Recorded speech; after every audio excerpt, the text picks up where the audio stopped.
Champions TV. This is the Den Daily, bringing you all the latest gossip, views and transfer news from in and around the Den. Just 2 days ago, I did a roundup show, called it the Week in SE16, and thought that would be me done for the foreseeable future. But yesterday, I'm not sure what happened. I know the transfer window is open for, I think there's 4 or 5 days and then closes again. And that's probably why we got lots of news and lots of activity yesterday, starting with the bombshell that George Savile has left the club. We know he got offered reduced terms along with George Honeyman, who's currently linked with a move away from the Den as well with Blackpool. But I fully expected Savs to sign it. He hasn't signed it. The club put out a statement saying, you know, we did go back and forth quite a lot, but an agreement couldn't be reached. And then Savile followed up himself, which I'll get into in a minute, with a statement to the fans. I think it's a massive blow to us. I think he's a fantastic player still. Some people say his legs have gone. I do understand what people are saying in that instance, but I'll say this: he had more legs than most, so I only feel that his levels probably dropped from there to there. And at 32 years old, I think he's one of those players similar to Ryan Leonard that just seems to get better with age.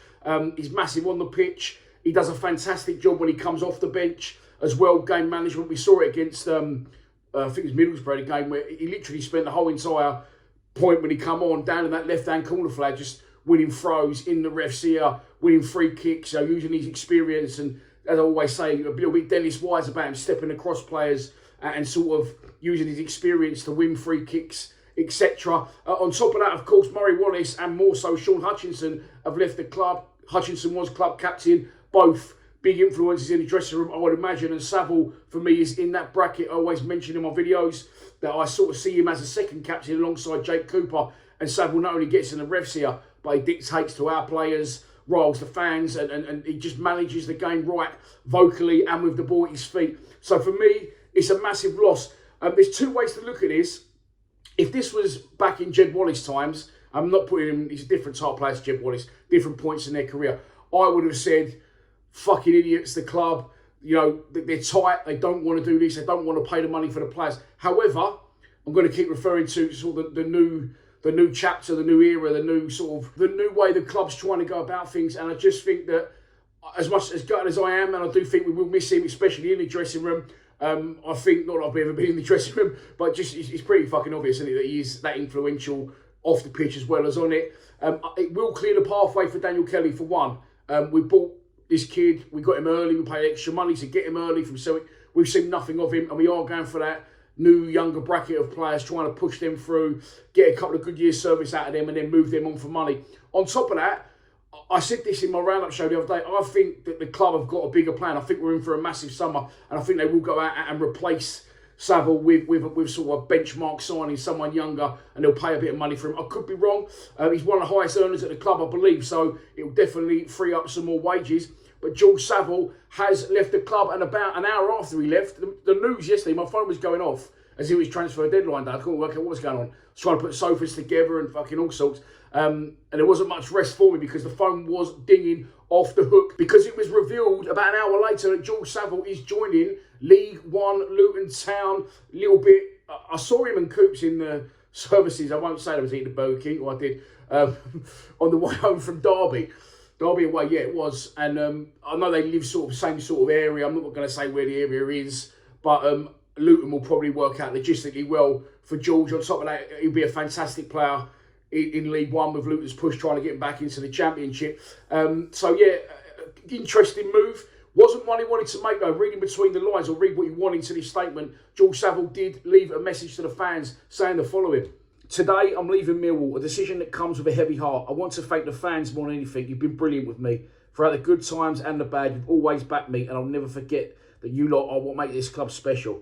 This is a proper club with proper people. I want to thank everyone behind the scenes and all my teammates for the culture and the environment we build to make every day a day I look forward to. I've made many friends for life. I'll be honest, I didn't think this day would come so soon, but that's football, and I'm looking forward to the next chapter. I'll be supporting you guys from a distance." Big kiss, Savs. So there you go. He didn't want to leave, and then the negotiations were going on for the back end of last season.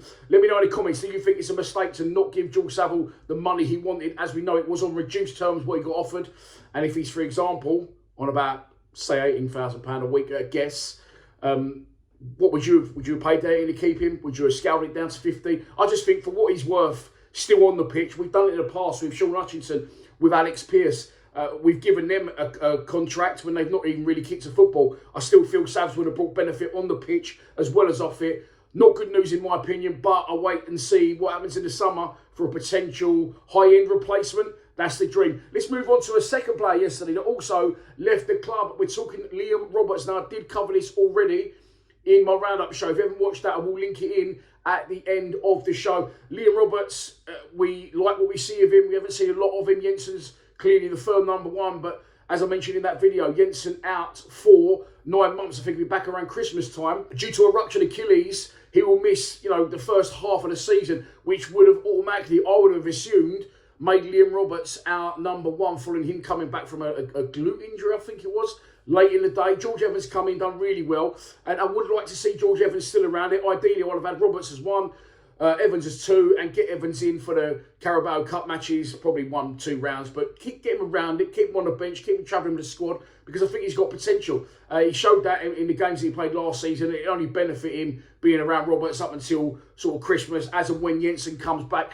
But Liam Roberts has left the club. Now, in his statement, Roberts has said that his main aim is to play first-team football. As you can see from that little snippet there, there's a few other bits and bobs. He said it's a privilege to play for the club and always remember us, etc., etc. I think there's more to it than that. I'm not saying that's a cop-out, and I would understand it if it was, because, you don't want to draw attention to the previous, which we're all trying to get away from, but we still keep mentioning. Look, he proved himself when he come in, okay? He was more than capable of being our number one goalkeeper. And with Jensen out for a long time, as I said again in my video the other day, to be a first-team keeper guaranteed pretty much until Christmas, in a team in a championship challenge for a top 6 space, to walk away from that, to play regular football in Mansfield. I still haven't checked whether we're in League 1 or 2. Someone let me know in the comments, please. I just think it was more to the situation, which I've already explained. So as I said, I'll link that in at the end. But he has left the club, which means we are now down to just George Evans as a senior, I hate when people do that as well, senior goalkeeper, if you can call him that. I'm taking nothing away from him, but he's not on the scene, and he got thrown into something that he didn't even think he was going to get thrown into last season. Again, what does this mean? Does this mean we will go out and buy a goalkeeper, 2 goalkeepers? We was all putting on the group yesterday what we think we need. I still think we need 1 goalkeeper, one maybe 2 centre-backs, a left-back, a right-back, a centre midfielder, and 2 strikers. So, yeah, lots of players and a busy summer expected. Freddie Woodman, I've said it before, he is available on a free transfer from Preston. However, I've read reports that he could be going to Newcastle, where his dad was goalkeeper coach for a long, long time, of course. Andy Woodman, now Bromley manager. Or he could be going to Manchester United as a number 2 or 3. I don't know. But he's from Croydon, established championship goalkeeper, like I said, and for me it would make absolute sense to try and pay the money to get Freddie Woodman through the door. I rated him already, and I think this will just add benefits to it. The local boy, they're out of contract, so it won't going to cost us a penny, established in the championship. So for me, that one is a no-brainer. But yesterday, George Savile and Liam Roberts left the club, which means we are, like my headline, very thin on the ground at the minute, and we need numbers through the door, but there's plenty of time. And we know now that pre-season kicks off. I think the players are back first week in July. And I can also answer a question from the video the other day. When is the pre-season tour, Dan? I don't work for the club. I will keep saying that. But yesterday, the club did announce that they will travel to Spain once again, Murcia, like they did last season. They will play at the Pinatar Arena against Northampton Town on the 15th of July, which is a Tuesday, a 7 p.m. kickoff against Northampton Town. Like I said, Kevin Nolan's the manager of them, and the second friendly is set for Friday the 18th of July with details of the opponent and kick-off time yet to be confirmed. I think I'm going to Spain. I actually, believe it or not, offered yesterday, for those who think I'm tight, I'm definitely not, offered the boys. I said, I'll pay for the villa, you pay for your flights, and we'll go out there. The O'Maras are on a stag in Portugal. I did that, there's 4 of them, and Kenny is only 1 man, but he's as miserable as 10.